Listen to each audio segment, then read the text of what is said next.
ព្រះខ្ញុំជាព្រះខ្ញុំព្រះដ៏ពិតមានមហិទ្ធិរិទ្ធមិនអាចខ្ទឹមអូព្រះអង្គព្រះទ្រង់បានបង្កើតរូបខ្ញុំទូលបង្គំអរគុណទ្រង់ទ្រៃមានអំណរព្រោះបុត្រាមកផែនដី មកផែនដី កើតជាមនុស្សទ្រង់បូជាគ្មានសំចៃ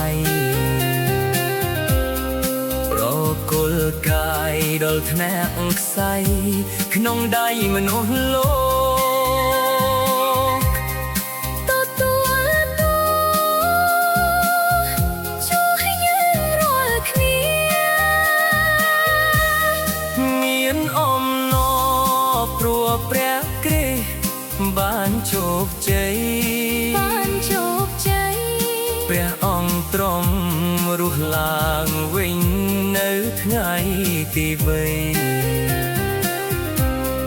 ជនប្រុសស្រីមិនភិតភ័យលើក្តីស្លាប់ឡើយទ្រង់នេះហើយដែលប្រោះយ៉ាងបាន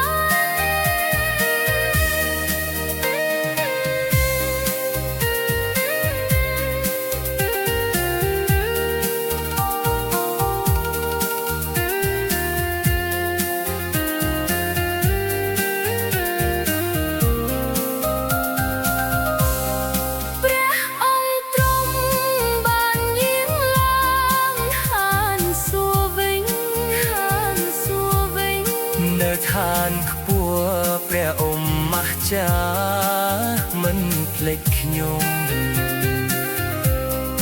ដល់កំណត់ព្រះអង្គនឹងមកខែនដីវិញទទួលខ្ញុំតែជាមួយទ្រង់មានអំណ